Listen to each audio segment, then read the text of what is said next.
Welcome to my YouTube channel. Please subscribe చేసుకోండి.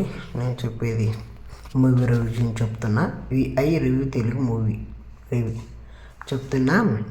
Hero Upendra స్వతహాగా Kannada hero, కానీ తెలుగులో సెపరేట్ ఫ్యాన్స్ ఉన్నారు అతనికి.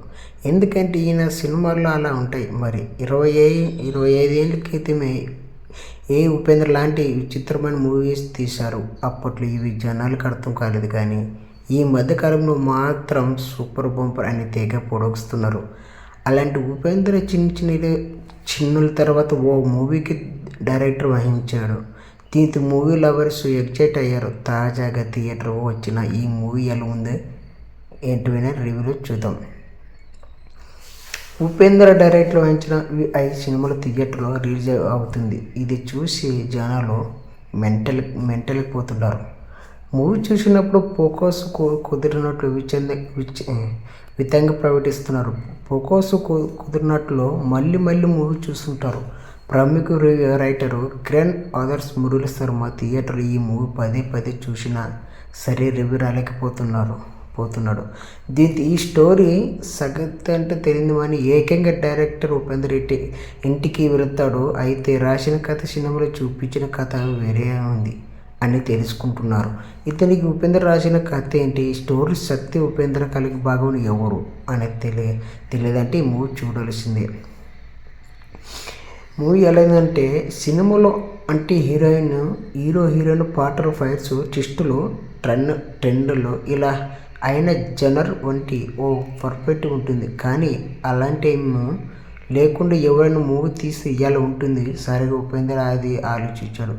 విఐ చూసినంతప్పుడు అభివృద్ధిపరిచిన విజువల్స్, డిఫరెంట్ యాక్టింగ్, ఇంత గెటప్స్ ఇలా కుదిరికి నచ్చే పొలిటికల్ ఎలిమెంట్స్ ఉంటాయి. నాణ్యానికి మరోవైపు అన్నట్లు మరికొందరు సహాయానికి 2.5 గంటల పాటు పరీక్ష పెడుతుంది. సినిమా మొదలైనప్పుడు ఇంత టైటిల్ కాడ పడుతుంది.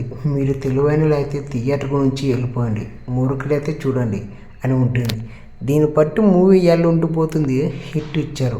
ఈ సినిమాలో కూడా విఐ సినిమానే ఉంటుంది. దీన్ని చూసి ప్రతి ఒక్కరూ మెంటల్ అయిపోతుంటారు. పర్ఫెక్ట్ రివ్యూ టైరర్ తరుణ్ ఆదర్శ్ గుర్తు చేసిన కిరణ్ ఆదర్శ్ అనే వ్యక్తిని చూపిస్తారు. అతడు విఐ సినిమాలో చూసి రివ్యూ రాలేకపోతున్నాడు. అసలు ఈ సినిమా గురించి మరింత లోతుగా తెలుసుకుందామని నేరుగా ఉపేంద్ర ఇంటికి వెళ్తాడు. అక్కడ అతడు రాసి మంటలు పడేసిన మరో స్టోరీ దొరుకుతుంది. అయితే అది అప్పటికి సగం కాలిపోయిన పేపర్ ఉంటుంది. కిరణ్ ఆదర్శలో అది చదవడంతో అసలు కథ మొదలవుతుంది. అక్కడ నుంచి సత్యపాత్ర ప్రపంచంలో అన్ని మతాల వాళ్ళకి ఒక చోటు ఉండడం, దేవుడు నమ్మకం, ఇలా విచిత్రమైన సీన్స్ వస్తుంటాయి. సాధారణంగా హీరో ఎంట్రో అనగానే విలేస్ అతడు చిత్త కొట్టడం చూస్తుంటాం. కానీ ఇందులో హీరో పరిచయం సన్నివేశాలు విల్లను ఇతడినే రక్తలొచ్చేలా కొడతారు. అక్కడ నుంచి సినిమా తీరుతున్నా లేకుండా ఎట్టో వెళ్ళిపోతూ ఉంటుంది. మధ్యలో జనాలు ప్రస్తుతం చేస్తున్న కొన్ని పనుల వల్ల ఎలాంటి అనర్థాలు జరుగుతున్నాయని మెసేజ్లతో పోతుంటారు.